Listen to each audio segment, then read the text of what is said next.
Okay, so I guess I'll just like ask. It's like three questions, so it'll be super quick. Sure. So like I guess the first thing is if you want to highlight what you guys do and you know what you primarily create and sell and like who you are, that'd be great. Sure. So we're responsible for tinthozilla.com, which is responsible for what I call the industry's first sprayer to hit the grid with a lifetime warranty and built snap-on style, where if something goes wrong, you hand it in and get a new replacement back with no cost or any of that.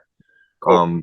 There was another company that kind of did the same thing right at the same time we did, but I don't think they had the warranty and all that in place. But at any rate, that's what we do.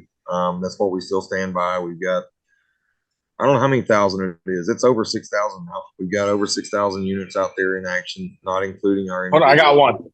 one. Yeah. There it is. Yeah, that's a warrior right there.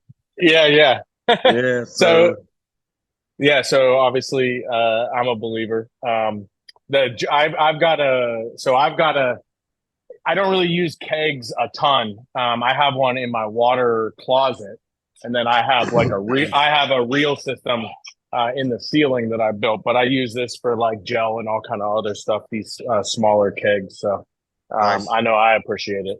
Yeah, I had an overhead system back in the day, man. Back in the '90s, we built the overhead system in a small one bay shop, man. It was ideal in there. Perfect. It's nice. Sometimes it drives me a little crazy. Like you know it like hits me in the back or it's just like not quite positioned correctly. So I also have like a tint buster sprayer from LU. So Yeah. anyway, yeah, I'm gonna talk to him too. But so I guess okay. So my second I got question one is, of oh, sorry, go ahead. You got one too? those. Tin Buster. Yeah, I got one. I try and listen. I'll try anything. I'll try anything. Yep. A few times. I got so many different things that I use. So it's pretty cool. So I guess the second question is, what made you start offering products? I guess like what made you decide to start doing that? So, my background is this. I've been tinting for over 30 years. Jeez. And back in the '90s, I went from a shop that was using the old 2 quart pump up sprayers. Oh yeah, yeah, yeah. That's all we used. I didn't even, other than looking in the paper catalog and seeing them in there, because Hmm. we didn't have no .coms back then. There was no such Sure, thing. sure. So looking flipping through the paper catalog, every now and then I'd see one. My boss man kept all that. I didn't see all the tools. I was a brand new tinter. I'd never tinted before. Well, I got a hold of the paper catalog. I saw one of those sprayers, the 3 gallon pump up sprayer. I'm like, Yeah, what would you use that for? I wouldn't, I couldn't imagine using that on a car.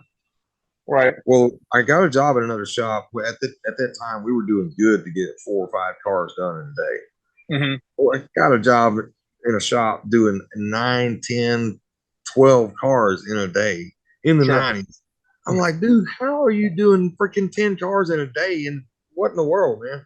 Well, I get in there and he's got 3 gallon pump up sprayers on all sides of his bay. Okay, let's roll. Well, Right. about 2 weeks into this job, one of the sprayer handles failed. It was old plastic sprayer. He's like, it's Hmm. okay, man. Grab one out of the toolbox. I go over there and pop the guy's drawer open. He's got like 15 of these guys on standby in there. I'm like, dude, why do you have so many of these things? He said, you'll work here long enough, you'll find Yeah, I mean, I've like accidentally had one on the ground, stepped on it, snapped off the. out. My The my old, biggest culprit is I snap these off the oh end. yeah. I like step on it by accident. So the old sprayer that we had back then, it had a thumb trigger on it, but the Uh-huh. back of it would split open because it was just made out of low grade plastic, and it would just during the wintertime it would get hard and brittle and crack. Summertime roll back around, and we busted them all the time. Anyway, make a long story short, I got tired of that, and I'm like, man, there's got to be a fix. I grew up in an air conditioner shop. We build hoses. We'll figure this shit out. So I stopped in an agricultural Uh-huh. shop, because I also grew up around farms, and I knew that there would be something there to put on the end of this thing to control water. That was Okay. what I needed. And that was where I found the original brass trigger. I got one laying everywhere I go. Right, right. But that's where I found that original brass trigger, and I'm like, hell yeah, I'll take it. So I figured out how to finagle that onto a hose. I went back over to my dad's AC shop, grabbed some Goodyear hose off of one of his hose reels that he wasn't using. I'm like, heck yeah, Uh, I'll take some. I reeled that off, made me a new hose, went back to the shop. Never thought about it again, dude. I use that hose. I still have those same hoses. I literally still have those hoses to this day, and they're still tight. They're still good. yeah, they're still working. Yeah, they're not very flexible anymore, but Yeah, right. but anyway, I jump fast forward to 2014, 13, somewhere in that neck of the woods. I jump on Facebook. Well, I didn't know what a group was. A buddy of mine was on a group. He was Yeah, on Window Film Revolution or Window Tenders United, I think it was actually. And he suggested that I join it. I'm like, what's a group? I didn't know what a group was. I'm brand new to Facebook. So I yeah, jumped yeah. on there and immediately, dude, I get on this group and right out of the gate, I'm seeing guys talking about, hey, I got this problem, this problem, this problem. And it's all about their sprayers. I'm like, what the hell? Why ain't these guys figured out how to keep their sprayers in order? Like, that's the most important tool in the shop. Right. Like, what in the world? So that's where I started looking at the possibility of, maybe I need to fix this. And so in 2016, no, in late 2015, I started helping some guys out and started fixing sprayers and whatnot. Fast forward a couple of years later, in 2017, it actually became an idea to build a website and put that into action. And that's Nice. where tinthozilla.com came from. And we started sourcing parts, and now we actually have parts made. We have a few different machine shops that we've had to come on board with us and make some custom parts. So That's doing a lot pretty of different cool. stuff. Yeah, and we just got Yeah. our new keg covers in too. I don't know if you've seen those, but we have No, I haven't, but that was going to be my next question is if there's anything you wanted to draw attention to or a new product or something that you wanted to highlight. yeah. So nothing super fancy right now. We have a new neoprene cover that's about to hit the grid. We've already got those in stock. A few hundred of each out there. Oh, Um, cool. and then we have another top secret thing that's coming. I hope at some point during the year this year we can get it finished up. It's been a pretty intense project. In the end, it's going to be something very simple, but getting it all put together, you know how it is. You Yeah, for sure. got to dummy proof it, got to retest it, re-dummy proof it, all that good stuff. Yeah, So I had like a I made like a little I commissioned somebody to do like a PPF caddy, a 3D printed PPF caddy to put tools in.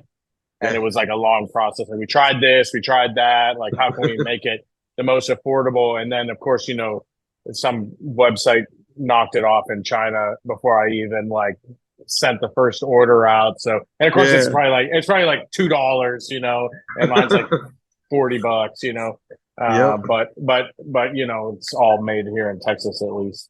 So, and you're in Georgia, right? That's right. Yeah, you're in Georgia. I thought so. Yep. So the In the Peach neoprene State. covers, yeah, the neoprene covers mainly for like printing like shop logos and stuff, or what is the goal of the new covers? So the neoprene Like, cover should help with guys that are needing to run or that want to run warm water in their oh, kegs okay, for like okay, PPF flush and that type of thing. They'll keep water warm for a pretty good while. Extend that, and then the guys up north that have issues with needing to be mobile for a minute and leave the house in there. Because the routine up north is to take your kegs inside at night. I mean, it's just how it works. Don't leave them in the shop; they'll freeze. gotcha, okay, And if you throw a neoprene keg cover on it before you leave out in the morning in sub-zero temperatures or anything remotely close to that, it'll keep it from freezing as quick. Keep from oh getting as well, cold crap. as quick. I didn't So even think about that. I mean, living it's already 100 and some degrees here yesterday, so yeah, we like, don't think about that. Yeah, it's hard yeah, for us to embrace that down here in the South because we don't ever think about it. I get calls from England and they're like, dude, how y'all live in a blessed environment, man? Y'all will never see what we see. Like our stuff freezes over. yeah, So that's a good point. I had to do a video for auto fiber, like what happens if you don't have running water, because it's like your spigots and stuff are frozen outside, or maybe yeah, it's just too cold. And I was like, oh man, I can't fathom it being so cold that my water doesn't run. We have like 2 nights a year that generally like it's like a snap freeze. And I left my DI or my deionizer outside. And Yeah. it was that night my wife gave birth and I got a phone call. Hey, your deionizer's like just like pouring water out. It's like, it didn't even Oh occur to man. me. Didn't even occur to me. So, yeah, I almost wonder if I could stick a couple of neoprene covers on it, honestly. Um, but that's about it. I just really wanted to get us out there. And of course, we're both Autobahn teams, so Yeah, man. it's nice to connect with the other shop owners and stuff, and figure out what everybody's working on and how we're trying to make it better. Yeah, for So, sure. I Yep. appreciate it, man. Thanks a lot. Yeah. All right, man. No All problem, right, man. We'll see you all later. right, all right. See you later. All right, bro.